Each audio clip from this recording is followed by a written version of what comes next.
depan 1, 2, 1. Oke. Nah itu juga konsentrasi. Luar biasa, tepuk tangan dulu. Iya. Lagi. Oh lagi. Ini kayaknya nanti akan. Makanya sendiri aja. Nanti kayaknya khusus Pak Renja kalau.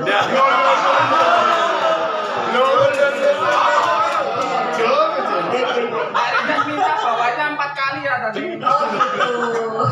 Baik, luar biasa. Bapak Ibu, karena kita akan melakukan kegiatan selama beberapa waktu ke depan. Kita butuh kesepakatan forum untuk diseminasi ini. Ya, diantara sudah saya tuliskan. Yang pertama menghargai siapapun, karena tentu saya merasa juga saya itu masih kecil ya, mungkin di antara Bapak Ibu, dan terima kasih saya diberikan waktu dan juga penghargaan ya untuk bisa maju di depan Bapak Ibu meskipun saya bukan yang paling tahu di sini gitu. Saya yakin Bapak Ibu itu sudah mempraktekkan apa yang akan saya sampaikan, bahkan sudah terbiasa dengan apa yang saya sampaikan. Tetapi mungkin ini sebagai refresh untuk ilmu panjenengan. Ngaten nggih? Nah, kemudian yang kedua disiplin waktu. Oke, gitu aja. Nanti kita akhiri tepat waktu karena ini untuk 1 jam ke depan ya Bapak Ibu. Kemudian yang berikutnya menjadi pendengar yang baik. Tetapi pendengar yang baik ini bukan berarti Bapak Ibu diam yang sampai tidur ya karena ini siang-siang. Nah, tapi Bapak Ibu diharapkan aktif dalam forum. Kita berdiskusi, kita saling berbagi ya di sini. Nanti boleh Bapak Ibu memberikan masukan-masukan seperti itu ya. Kemudian yang terakhir, atau boleh nanti Bapak Ibu menambahkan di bawahnya lagi kalau belum ada di bawah ya. Kalau dari saya harus bahagia. Kalau harus bahagia, coba senyumnya. Iya. Terima kasih senyumnya luar biasa. Bapak Ibu berikutnya, yang tujuan dari diseminasi ini adalah Bapak Ibu sebagai peserta maupun saya pribadi itu memahami dan selanjutnya ya dapat menerapkan konsep disiplin positif ini dalam keseharian kita itu di sekolah. Jadi kalau misalnya di kelas kah, di lingkungan organisasi kah, atau mungkin di keluarga besar kah, atau di kantor dimanapun, maka disiplin positif ini menjadi kolaborasi yang luar biasa dari Bapak Ibu ya maupun murid-murid yang ada di sekolah ini. Ya, kita setuju ya? Oke. Berikutnya Bapak Ibu ada pertanyaan. Pertanyaannya, apakah yang dimaksud dengan disiplin? Oke.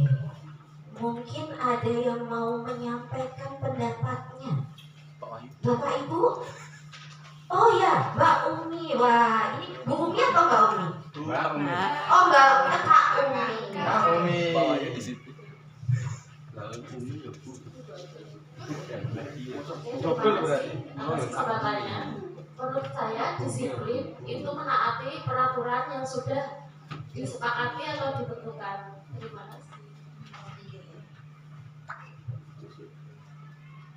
Benar banget. Jadi yang namanya disiplin itu adalah kita itu bisa konsekuen mentaati aturan yang sudah kita sepakati sebelumnya. Tepuk tangan dulu dong buat kamu. Iya, jawabannya luar biasa. Sepertinya sudah melaksanakan disiplin. Ini lah disiplin apa kalau Bapak Ibu lakukan? Disiplin waktu. Disiplin apa lagi Bapak Ibu? Disiplin di diri. Karena kalau kita nggak disiplin sama diri sendiri, biasanya kita seenaknya. Bapak Ibu yang berikutnya, apakah Bapak Ibu pernah mendengar nilai-nilai kebajikan universal? Bapak Ibu, nilai-nilai kebajikan universal adalah berbagai nilai positif itu yang diakui ya dimanapun tanpa melihat batas. Coba kita lihat. Kita awali dari apa itu disiplin. Bapak Ibu, yang namanya disiplin itu berasal dari kata disiplina yang artinya itu belajar. Berarti dalam disiplin itu kita terus-menerus untuk belajar. Bukan berarti ketika kita sudah merasakan, oh sekarang saya udah mulai disiplin nih, bisa waktunya bagus nih, ya pembagian waktunya bagus, manajemen untuk kegiatannya ada bagus, disiplin. Tapi disiplin itu kita terus bergerak, terus belajar seperti itu. Berikutnya disiplin juga dapat diartikan sebagai perasaan taat tadi taat dan patuh terhadap nilai-nilai atau kesepakatan tadi yang sudah dipercaya yang menjadi tanggung jawabnya. Kalau ini murid-murid kita Bapak Ibu, berarti mereka ketika sudah ada kesepakatan yang dibuat, mereka harus berusaha untuk mentaati. Kita pun demikian. Kemudian disiplin diri tadi. Ya, apa itu disiplin diri? Disiplin diri yaitu membuat orang itu menggali potensinya untuk menuju sebuah tujuan yang dia hargai atau dia ingin capai.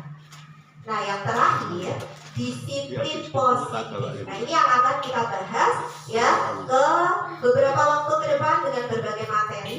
Disiplin positif ini merupakan pendekatan ya yang dapat memunculkan disiplin dari diri sendiri atau faktor intrinsik. Jadi ada kesadaran. Bapak Ibu saat sekolah dulu, ketika ada peraturan sekolah, Bapak Ibu merasa dipaksa untuk patuh, atau itu muncul dari diri Bapak Ibu sendiri untuk patuh? Awalnya dipaksa. Terpaksa.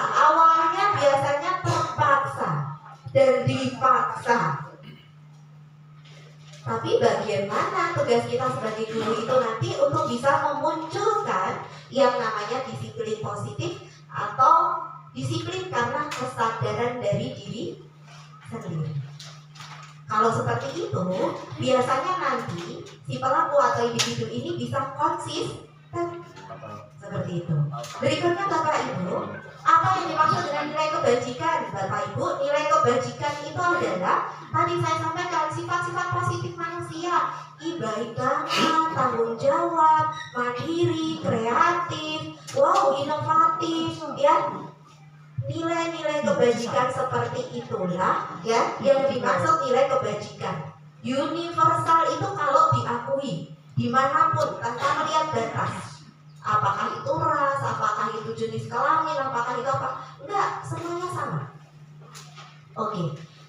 Kemudian kebajikan, nilai-nilai kebajikan yang sebenarnya ingin sekali kita tanamkan kepada diri peserta didik kita atau murid-murid kita, tentu saja nilai kebajikan yang berkaitan dengan apa? Profil pelajar Pancasila. Ada berapa dimensi? Ada 6 dimensi. Apa saja yang pertama? Beriman dan bertakwa kepada Tuhan yang Maha Esa dan berakhlak mulia. Kemudian yang kedua, mandiri. Yang ketiga, bernalar kritis. Yang keempat, berkebinekaan global. Dan yang terakhir adalah kreatif. Bapak Ibu, sebenarnya atau pada dasarnya nilai kebajikan universal itu tidak terbatas hanya pada profil pelajar Pancasila.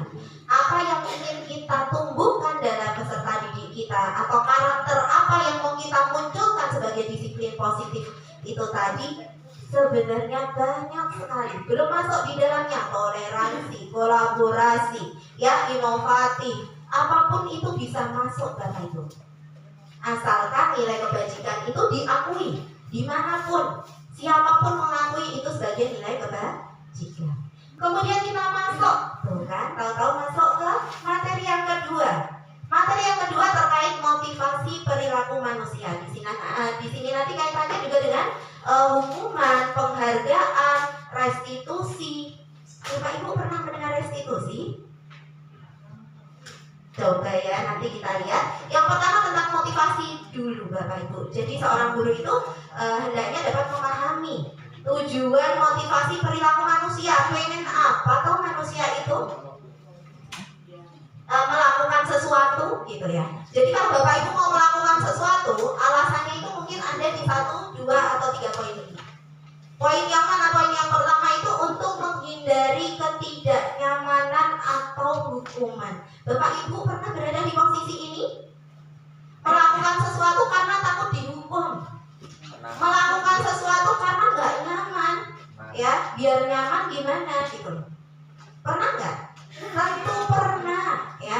Apalagi kalau kita berada di suatu lingkungan yang itu ada peraturannya, pasti kita merasa takut kalau salah, takut kalau dihukum. Kemudian yang kedua, untuk mendapatkan imbalan atau penghargaan dari orang lain.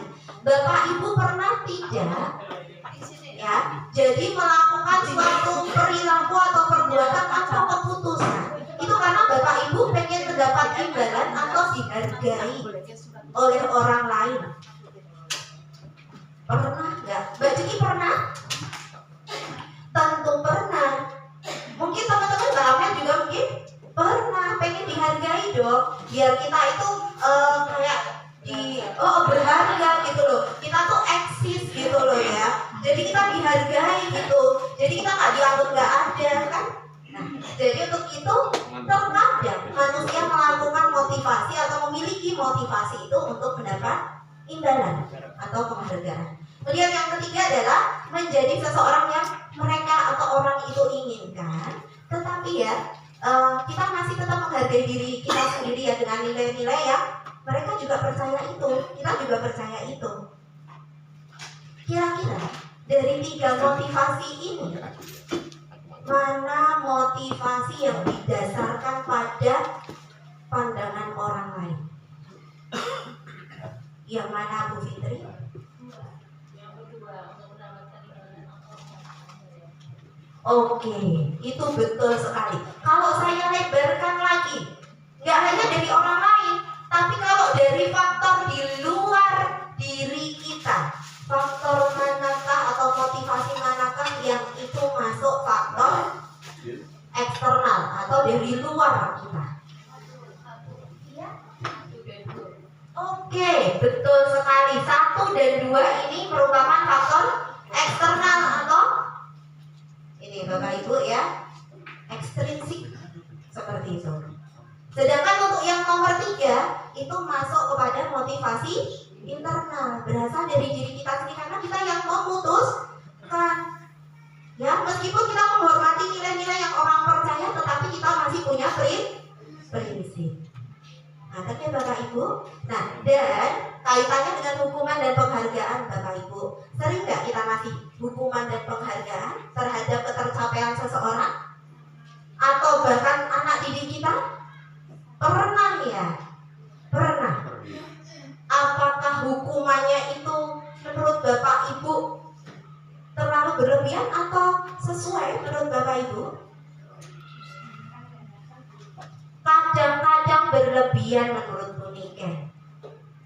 Dan kita baru menyadari ketika sudah melakukan, baru kemudian menyesal.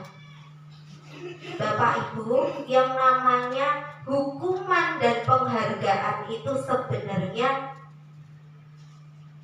harus dihindari, atau bahkan kita sangat minimalisir. Kenapa? Karena ada banyak efek buruk dari adanya hukuman maupun penghargaan loh Bapak Ibu. Ya, yo, ada yang nyuruh push up, ada yang nyuruh lari-lari. Iya. Nah, sekarang penghargaan loh ini. Penghargaan itu ternyata juga bisa berakibat buruk loh terhadap seseorang.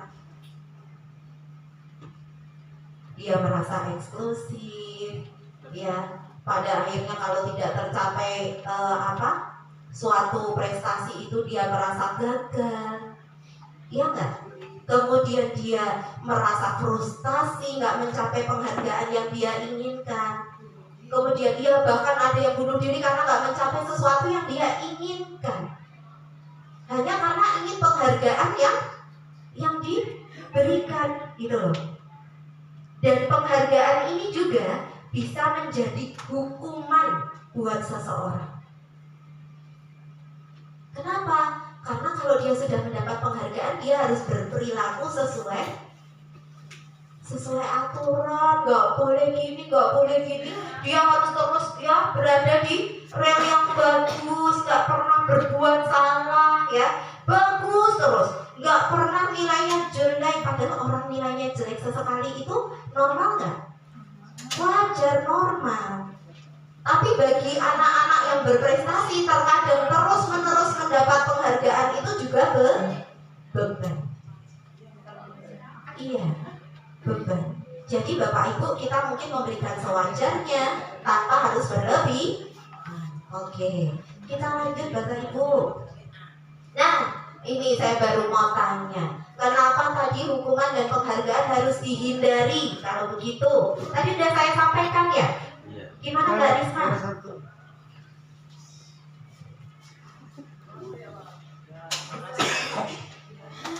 Kenapa hukuman dan penghargaan harus dihindari? Karena kalau untuk penghargaan seperti itu tadi, jadi diri kita seorang peserta didik itu merasa harus mencapai, harus selalu mendapatkan apa yang dia inginkan. Jadi dia menjadi orang yang terus terporsi itu malah membandingkan. Seperti tadi kalau misalnya tidak mencapai apa yang dia inginkan, terjadi fisiknya bisa mencapai ke titik untuk menjadi diri sendiri. Hukuman kenapa? Karena kalau misalnya kita menghukum seorang anak, itu juga membuat kepercayaan diri seorang anak itu juga hilang, dan di situ juga membuat anak itu tidak terarah, tapi malah lebih mengekang lagi seperti itu. Tambah tidak percaya diri, tidak mempercayai orang lain, kemudian tidak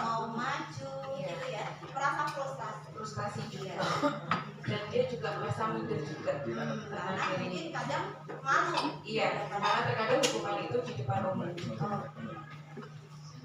Terima kasih sekali. Berarti sudah sama-sama kita sepaham ya Bapak Ibu ya? Sepaham untuk itu. Maka kali ini saya mau mengenalkan restitusi. Kalau kemarin saya sempat ngobrol dengan Pak Agus. Pak Agus sempat memberikan konsekuensi ya Pak Agus ya kemarin kepada murid yang memang dia itu sebelumnya sudah meminta kalau nanti saya berbuat salah, ya saya mau melakukan sesuatu. Itu sudah menjadi kesepakatan, konsekuensi dari sesuatu yang dia langgar misalnya. Maka di sini saya punya solusi yang lebih baik, Pak Agus. Namanya restitusi. Ya, apa itu restitusi? Restitusi itu suatu proses ya, menciptakan kondisi untuk murid kita dalam memperbaiki kesalahan yang mereka lakukan itu, sehingga mereka itu merasa percaya diri.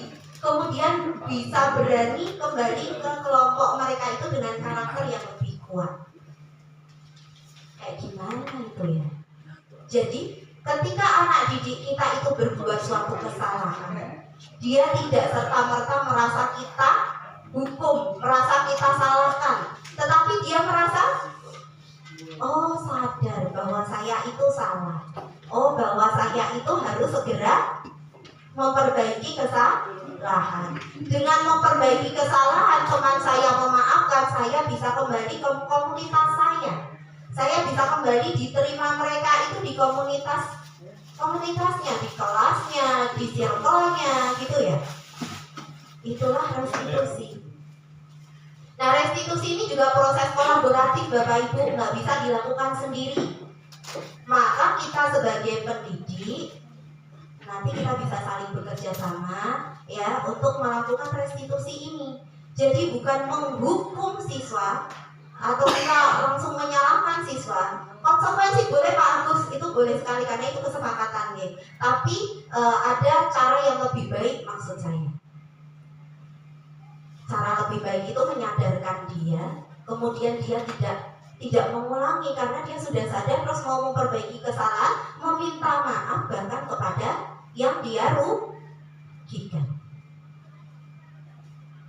Sehingga muncul rasa apa dalam murid itu kalau kita sadarkan dia, atau kesadaran itu muncul dari dirinya sendiri, tadi motivasinya keluar. Rasa apa?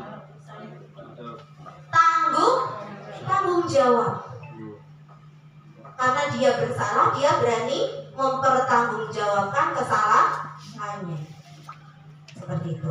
Bapak Ibu ya, teori ini menurut Gosen ya, Dair Gosen. Kemudian berikutnya, nah di sini tadi apa yang saya sampaikan bahwa biasanya selain memberikan di luar ya penghargaan ya, kita biasa kalau anak-anak berbuat suatu pelanggaran itu, kalau nggak kita lakukan hukuman, kita lakukan konsekuensi. Nah sekarang ada jalan lebih baik yaitu restitusi. Mungkin Bapak Ibu ini kurang jelas, nanti boleh saya share ya, bahwa kalau hukuman itu kadang membuat atau menghasilkan sesuatu yang menyakitkan di hati. Jadi, iya benar nggak? Iya ya, jelas. Hukuman itu kadang menyisakan dendam, kadang menyisakan perasaan tidak enak, sakit hati, ya, yang luar biasa. Kalau konsekuensi, ya udah sesuatu harus terjadi, orang saya konsekuen, ya udah konsekuen gitu aja. Tidak nyaman untuk murid untuk jangka waktu pendek, tetapi setelah itu, kalau konsekuensi itu, setelah itu dia merasa it's okay, I'm fine, gitu ya. Nah berikutnya, kalau konsekuensi murid itu ya sebentar aja nggak nyamannya, kemudian cuma memerlukan monitoring dan supervisi itu malah memerlukan monitoring dan supervisi secara terus menerus. Tapi kalau di bagian restitusi, ya restitusi itu kita memberikan pilihan kepada murid. Kamu mau memperbaikinya kayak gimana? Ya, kamu yakin dengan jalan itu? Ya, kita memberikan pilihan-pilihan yang membuat dia sadar, dia kembali ke jalan yang benar. Dan biasanya restitusi ini fokus pada solusi. Restitusi ini menyelesaikan masalah. Restitusi juga yang muncul faktor intrinsik atau kesadaran dari murid sendiri untuk berubah dan tidak mengulangi. Maka di bagian bawah biasanya hukuman ini akan berakibat negatif. Kalau konsekuensi netral, ya. Kalau restitusi justru menjadi hal yang positif, motivasi yang positif untuk murid kita. Kita lanjut Bapak Ibu, kita masuk ke materi yang ketiga. Nah ini yang mungkin Bapak Ibu sudah lakukan. Saya lihat di beberapa kelas sudah ditempel. Saya masuk ke ruangan 9H, tempatnya Miss Diah ya. Ternyata sudah ada itu keyakinan kelas. Bahkan keyakinan kelasnya itu gak cuma satu poster, menjadi beberapa poster tempelan. Ya, saya lihat juga punyanya Miss Iska. Miss Iska itu di beberapa kelas keyakinan kelasnya juga singkat padat ya, seperti itu. Meskipun agak susah dipahami karena itu menggunakan bahasa Inggris, tetapi secara tidak langsung kita paham ya bahwa di situ ada keyakinan kelas yang disepakati bersama. Bapak Ibu dan keyakinan kelas, guru berperan mewujudkan ya terbentuknya keyakinan sekolah atau kelas itu dengan adanya kesepakatan guru dengan murid. Berarti kalau membuat kesepakatan kelas, murid berperan tidak? Ya. Iya. Kita sepakati bersama, tetapi kita melibatkan murid karena itu untuk kebaikan mereka. Ya, jadi keyakinan kelas itu bukan dibuat sendiri oleh guru. Kalau guru sendiri yang membuat itu salah, berarti bukan kesepakatan atau keyakinan bersama. Oke. Keyakinan sekolah atau kelas juga merupakan kalimat positif. Bapak Ibu, kalimat positif itu yang bagaimana ya? Mungkin ada yang tahu? Tidak pakai kata jangan. Oke. Kata harus. Nggak nyampe ya Bu Niken. Oke, Bu Niken sudah menyampaikan bahwa kalimat positif itu tidak menggunakan kata jangan. Padahal dalam peraturan sekolah kita jelas, karena peraturan harus ada kata dilarang, jangan, tidak boleh ya, dan bahkan kadang di bold ya, jangan gitu ya, itu digaris bawahi kalau nggak underline seperti itu ya. Kemudian kalimat positif itu juga berupa kalimat-kalimat atau kata-kata itu yang merupakan kebajikan universal, nilai-nilai kebaikan universal tadi, mudah diingat, dipahami, dan dapat diterapkan di lingkungan sekolah. Nah Bapak Ibu, saya ingin sekali mengajak Bapak Ibu, yuk kita tahu gimana caranya membuat keyakinan kelas yang benar. Karena beberapa masih saya lihat keyakinan kelas itu masih menggunakan kalimat yang kalimat negatif ya, masih menggunakan dilarang atau jangan terlambat masuk kelas, masih menggunakan kata jangan. Nah Bapak Ibu, yuk kita bareng-bareng, mungkin saya ada volunteer ya yang bisa maju ke depan untuk menuliskan di depan sini ya, atau saya yang nulis, boleh Bapak Ibu maju ke depan yang menyampaikan apa peraturan kelas dulu ya. Oke, kita coba dulu. Ini saya yang nulis atau mungkin teman-teman. Oke, Bu Fitri terima kasih sekali ya. Yang pertama itu peraturan Bu, paling tengah atas itu tulisan peraturan. Karena planonya cuma sedikit ya, nanti kita bikin cuma 1 atau 2 poin aja, cara membuat keyakinan kelas. Oke, peraturan dulu. Bapak Ibu, ketika kita mengingat ya peraturan. Ini untuk peraturan sekolah yang diterapkan di kelas itu apa? Tidak boleh apa, atau jangan apa, atau dilarang apa? Tepat waktu masuk kelas. Iya, berarti dilarang, tidak boleh tidak boleh terlambat, Mbak. Nomor 1. Iya, tulis dulu nomor 1. Apa itu kalimatnya bagian nanti? Iya, kalau peraturan memang biasanya masih seperti itu Ibu. Nanti kita akan menuju ke keyakinan kelasnya. Jadi ini bertahap. Bapak Ibu berawal dari mengajak murid-murid dulu. Murid-murid kira-kira kalau di kelas itu nggak boleh ngapain ya? Nggak boleh apa aja ya? Atau dilarang apa ya peraturannya ya? Oh 1, tidak boleh terlambat masuk kelas. dari sisi sini? Bu Juki? Bu Ida? Tidak boleh membuang sampah. Tidak boleh membuang sampah sembarangan. Oke, satu lagi mungkin? Boleh makan, tidak boleh bubuk. Tidak boleh atau tidak boleh dilarang tidur saat pelajaran. Nah, misalnya kita buat 3 itu ya, Bapak Ibu, ini berdasarkan peraturan yang sekiranya bisa terjadi di dalam kelas. Pelanggaran yang terjadi di dalam kelas. Kita ajak murid kita itu untuk berbagi dulu. Kira-kira peraturan apa aja ya? Oke, sampai 3 itu. Kemudian kita berangkat di tengah nggak nilai kebajikan kayak peraturan? Iya, nilai kebajikan. Atau boleh pakai yang merah nih. Nilai kebajikannya. Bapak Ibu, yuk kita mikir bareng yuk. Kalau yang poin pertama, tidak boleh terlambat masuk kelas. Kira-kira nilai kebajikan apa? Iya, bisa menggantikan kalimat tersebut. Masuk kelas tepat waktu. Oh, bukan menggantikan ya. Berarti ini dulu nilai kebajikan yang ada di sana itu apa? Disiplin, betul sekali. Luar biasa Kak Maya. Disiplin. Kemudian yang kedua, tidak boleh membuang sampah sembarangan. Peduli lingkungan, bertanggung jawab, yang mana kita mau ambil?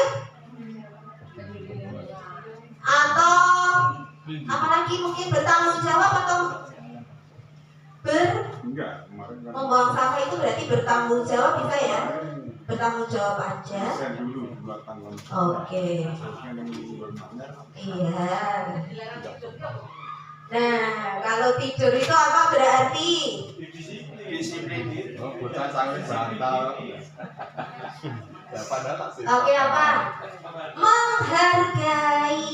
Karena di situ ada guru yang sedang menyampaikan pelajaran, ada murid-murid yang sedang konsentrasi berpikir. Gara-gara satu orang tidur, buyar semua karena kebetulan tidurnya ngorok. Aduh, kalau yang tidur dulu ya jangan ya. Oke, baik.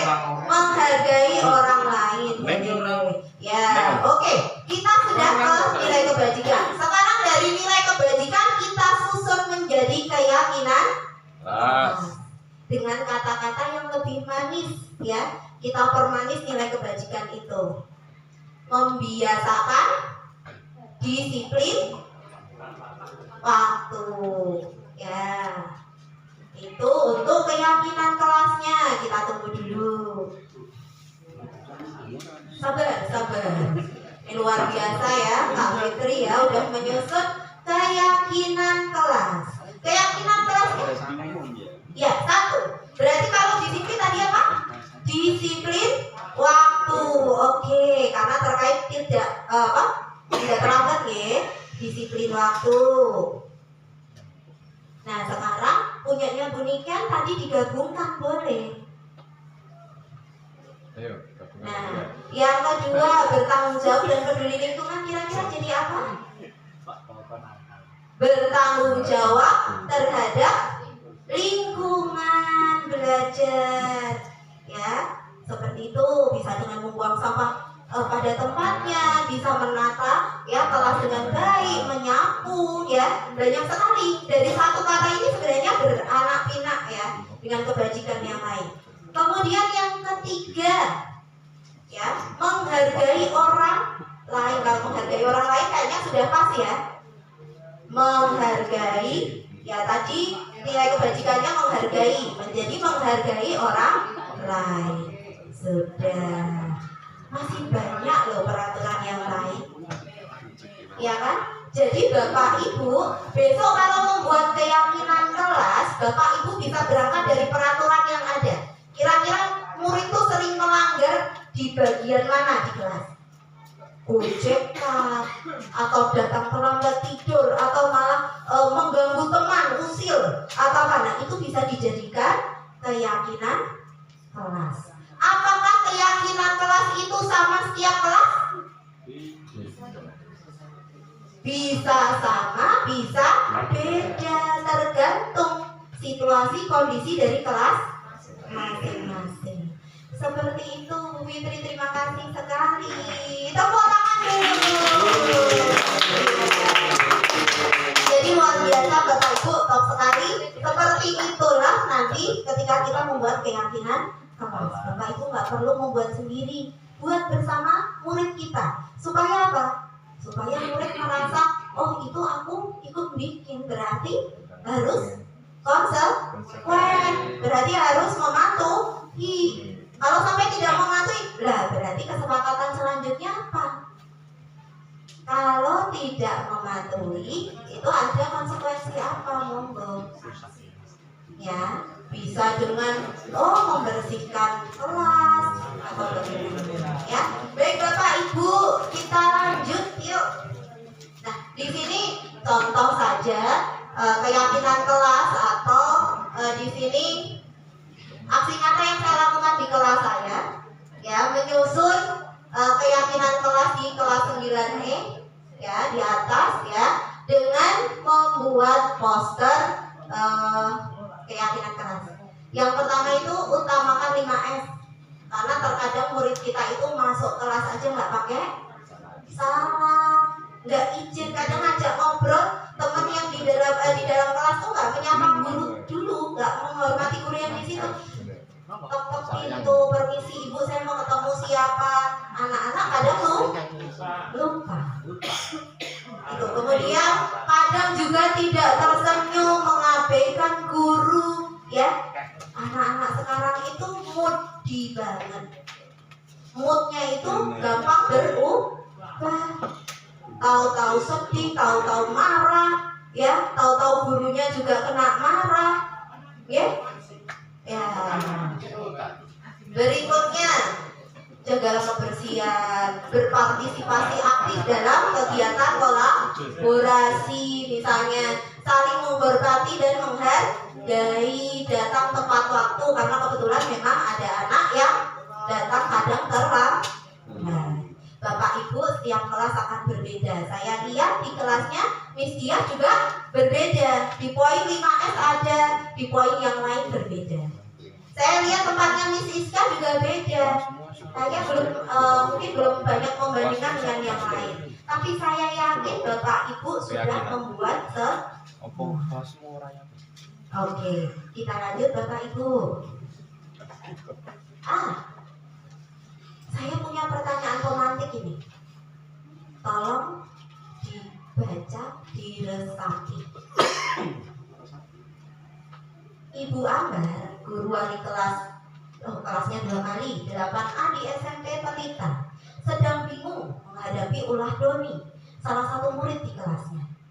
Beberapa anak di kelas 8A telah datang padanya dan mengeluhkan Doni yang seringkali itu minta bekal makan siang, ya, bahkan dengan paksa. Jika Anda menghadapi situasi seperti Bu Ambar ini, apa yang akan Anda lakukan? Bagaimana Bu Niken? Mungkin ada teman yang mau maju ke depan. Pak Noto mungkin, boleh Pak Noto. Pak Noto. Pak Noto. Pak Toko.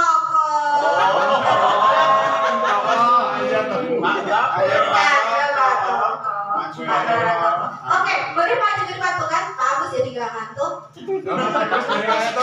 Mas Agus. Gara-gara salah Noto sama Toko. Oke. Mungkin ada yang mau menyampaikan pendapatnya. Oh iya. Oke, ini dari Buning. Yang pertama memanggil Doni. Iya, kemudian Doni diapakan Buning? Ditanya. Jadi tanya alasannya ya, kenapa kok seperti itu? Betul. Terus kalau sudah tahu alasannya, mencari penyelesaian. Luar biasa. Tepuk tangan buat Buning ya. Oke, Bapak Ibu, kalau menurut Bapak Ibu, kira-kira alasan Doni melakukan itu apa? Kalau saya beri contekan kayak begini. Ternyata manusia itu mempunyai 5 kebutuhan dasar. Ya. Kebutuhan dasar manusia itu ada pertama bertahan hidup atau survival. Yang kedua, manusia itu butuh kasih sayang dan rasa diterima. Benar nggak Pak Renjas? Iya, kasih sayang dan rasa diterima. Iya. Love and belonging. Kemudian yang ketiga, manusia itu juga butuh kekuasaan atau power.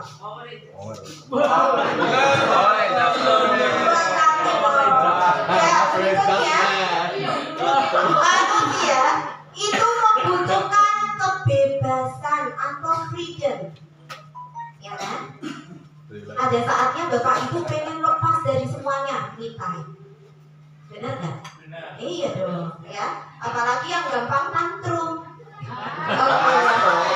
Kemudian yang kelima, kebutuhan dasarnya adalah kesenangan atau fun. Ya, baik Bapak Ibu, kalau berdasar 5 teori kebutuhan manusia ini menurut Dr. William James, ya dalam bukunya Choice Theory. Bapak Ibu, menurut Bapak Ibu, Doni tadi alasannya yang mana? Satu. Karena mungkin orang tuanya, gimana Pak Rohman?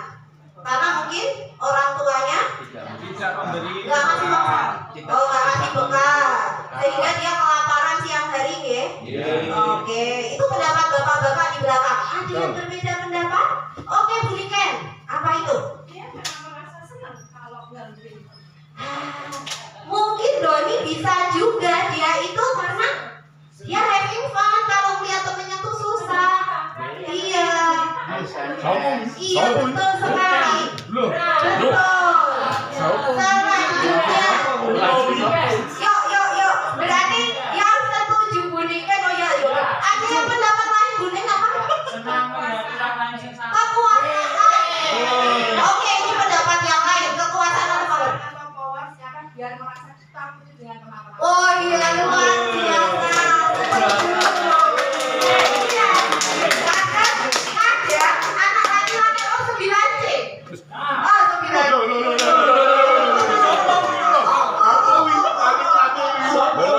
Bapaknya nggak jadi gantung. Iya. Oke. Oke, berikutnya Bapak Ibu. Atau bisa alasan yang lain? Mungkin. Menyebut nama Maafkan. Oke, kita lanjut. Adakah pendapat yang lain selain ketiga tadi? Nomor 2 juga bisa. Alasannya gimana? Kasih sayang dan rasa diterima. Oh iya. Ini kasuistik banget ini. Jadi dia banyak, betul, banyak terjadi di murid kita. Broken family. Akhirnya anak kurang perhatian, kurang kasih sayang, ya. Mencari kasih sayang dan rasa diterima apa? Berarti mencari kasih sayang. Oke, karena mungkin jika dia membuat suatu masalah atau kasus, dia jadi diperhatikan, betul. Kemungkinan yang terakhir kebebasan ada nggak? Bisa juga Bapak Ibu ya. Kita lihat, coba menurut saya semua alasan itu bisa masuk. Dilihat dari kondisi murid itu. Jadi Bapak Ibu, karena di sini saya tidak menekan ke salah satu alasan. Semua alasan itu bisa masuk akal, bisa terjadi. Kemudian kita mesti berkaca bagaimana Bapak Ibu sebagai guru. Sebagai guru kita mestinya berkaca seperti apa? Mungkin Mas Yoga nih yang harusnya ngomong ini ya. Menurut Mas Yoga, sebagai guru berarti kita harus mengaca dari masalah atau kasus ini seperti apa? Mengaca. Dilihat dulu latar belakang siswa. Jadi terkadang ada ya Bu, siswa kita di kelas itu nggak punya etika, tapi ketika di luar dia punya. Ternyata latar belakangnya memang di rumah tidak mendapatkan kasih sayang.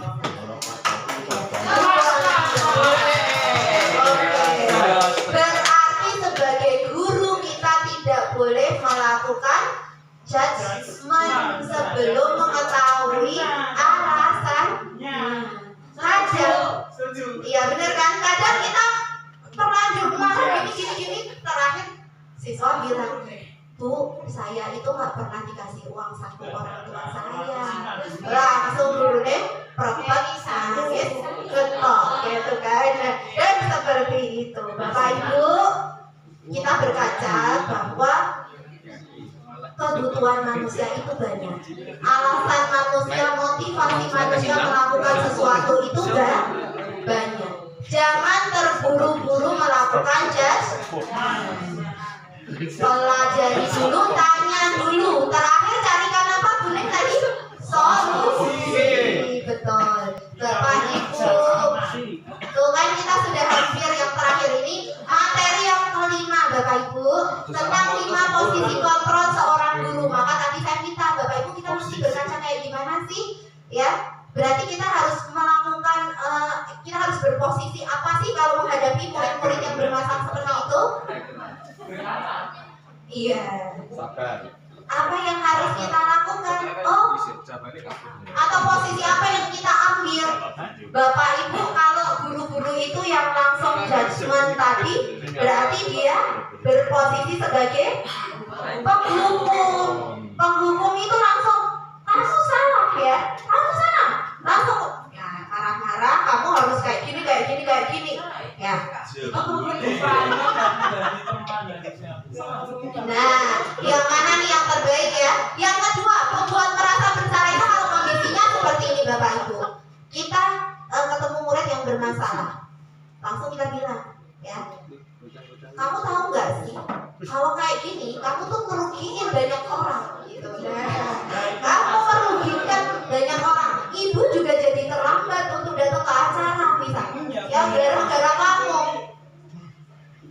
Kalimat seperti ini berarti guru berposisi, iya, membuat merasa bersalah. Berarti bagus nggak posisi 1, 2 ini?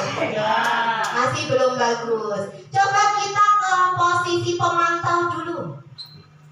Guru hanya melihat, ya, betul. Tidak ada interaksi yang bagus guru terhadap murid, ya.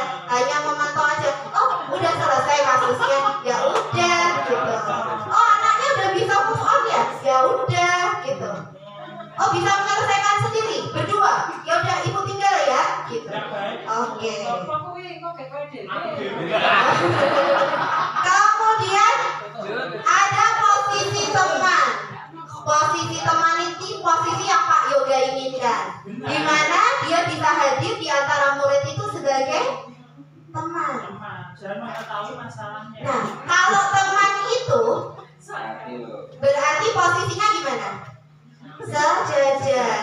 Ketika sejajar, boleh nggak sebagai teman itu ya ngomong yang kadang kelewat sama teman gitu, wajar nggak? Nggak wajar. Ya berarti itu bukan teman lagi. Kalau teman itu, iya. Kalau teman itu mau diapain aja ya gitu ya. Nah Bapak Ibu, posisi yang sebenarnya ya itu paling bagus diambil oleh seorang guru adalah posisi manajer. Iya, karena sebagai manajer ini guru melibatkan murid, ya, mempersilahkan murid atau mengarahkan murid itu untuk mempertanggungjawabkan perilakunya, mendukung murid dapat menemukan solusi tadi yang kita inginkan atas permasalahannya sendiri. Seperti itu. Kemudian Bapak Ibu, dan posisi manajer ini adalah satu-satunya posisi yang mengacu pada restitusi tadi, ya, solusi dari solusi seperti itu, ya, sehingga Dari restitusi ini kita dapat menjadikan murid itu sebagai manajer juga bagi dirinya sendiri, mengatur dirinya sendiri, ya, sehingga tercipta identitas positif ya bagi murid kita.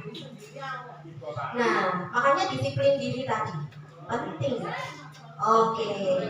Oh, ini Bapak Ibu harusnya ini sudah materi yang terakhir ke-6. Ya, tulisannya masih 5 ya? Iya. Segitiga restitusi dalam penyelesaian masalah Bapak Ibu. Jadi restitusi itu ada 5 posisi kontrol seorang guru dan ada juga segitiga restitusi. Bapak Ibu dalam restitusi atau penyelesaian suatu masalah itu ada 3 tahapan atau 3 langkah yang bisa dilakukan oleh seorang guru. Mencarikan solusi tadi itu loh. Ya, itu bisa dengan 3 langkah. Langkah yang pertama yaitu menstabilkan identitas. Biasanya Bapak Ibu kalau ada murid yang bermasalah, Bapak Ibu panggil, Bapak Ibu langsung to the point, atau biasanya kita ramah tamah dulu, bikin dia nyaman. Iya, biasanya dibikin nyaman dulu. Ini belum masuk ya, belum masuk yang 3 itu. Tapi biasanya kita menciptakan kondisi dulu supaya anak itu nyaman. Betul. Yang kedua kita tanya-tanya ya, apa yang sudah kamu lakukan, biar dia menceritakan sendiri tanpa kita paksa. Ya, itu langkah-langkah restitusi. Ini yang kedua ini di luar restitusi ya Bapak Ibu. Baru kita masuk ke menstabilkan identitas. Dia sudah enak duduk bareng di depan kita, kemudian dia sudah bercerita, gini loh Bu, saya tuh sebenarnya tidak berniat untuk menyakiti si A, tapi kok dia tahu-tahu nangis, dia tahu-tahu ini. Padahal saya merasa kata-kata saya itu tidak menyakitkan. Saya nggak sengaja.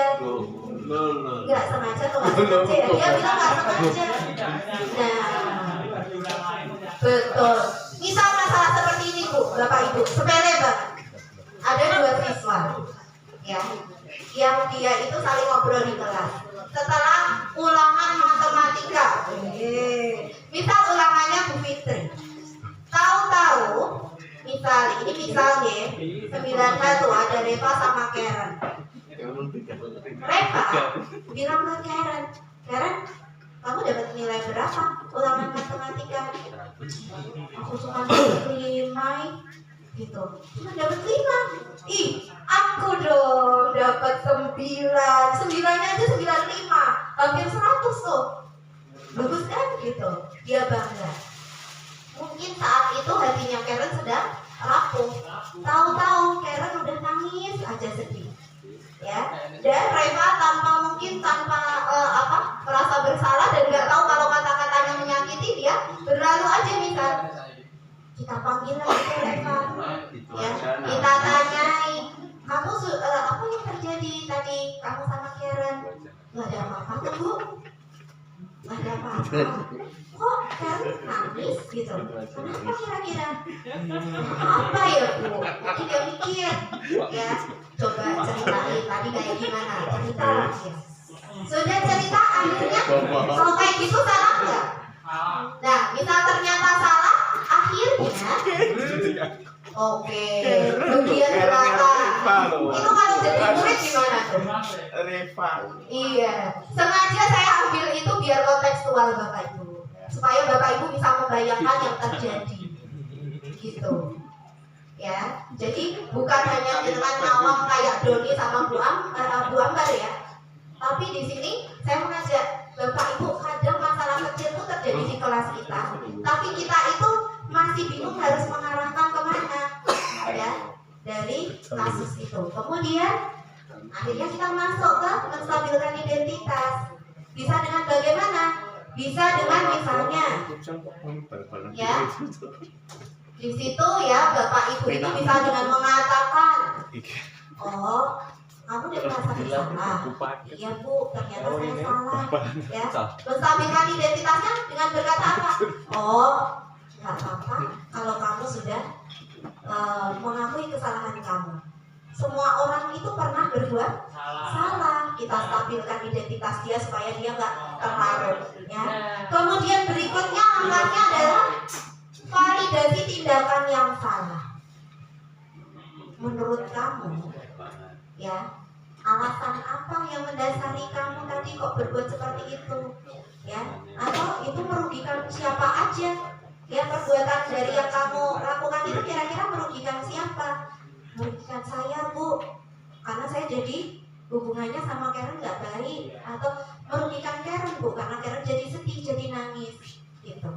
Ya, seperti itu namanya memvalidasi tindakan yang salah. Kita tanya banyak, itu merugikan siapa, bagaimana ya, kemudian alasannya apa. Nah, yang terakhir kita menanyakan keyakinan.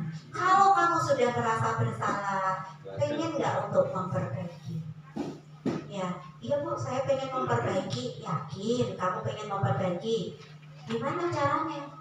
Biar muncul dari dia sendiri. Kan restitusi seperti itu, biar ada kesadaran sendiri.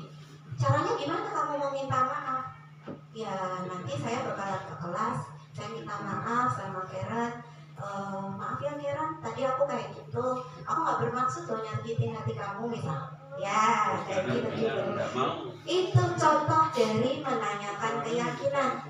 Benar, yakin kamu mau seperti itu? Kapan kamu mau melakukannya misal? Oh nanti Bu, saya langsung mau ketemu sama Karen, mau memperbaiki itu. Oke, baik, Ibu mendukung kamu. Misal kita memberi penguat. Bapak Ibu dengan seperti itu kita sudah membantu ya murid kita untuk mencari solusi.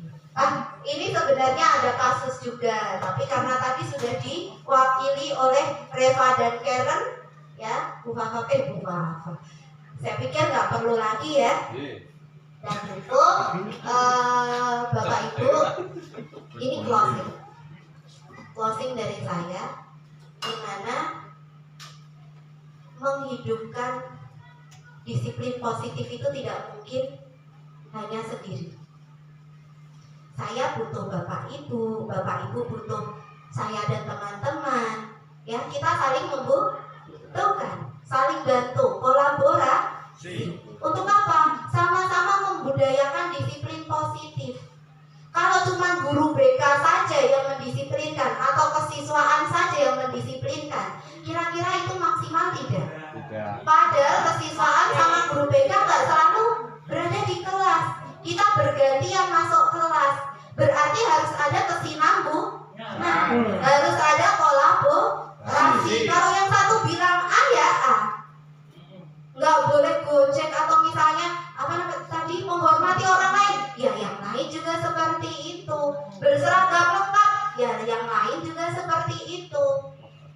Jangan yang satu memperbolehkan bajunya dikeluarkan, nggak pakai sepatu, yang satu disiplin, nggak bisa. Harus bersama-sama. Bagaimana Bapak Ibu, setuju? Setuju? Kayaknya cuma Pak Yoga yang setuju. Gimana Bapak Ibu kalau kita kolaborasi bersama untuk melakukan disiplin positif? Iya. Kasihan guru BK dan kesiswaan. Betul sekali. Terima kasih Bapak Ibu. Sebagai langkah terakhir, kalau refleksi, adakah refleksi kita hari ini apa yang sudah dipelajari dan apa kebermaknaan dari materi atau teori yang tadi sudah kita pelajari bersama? Mungkin ada yang mau menyampaikan?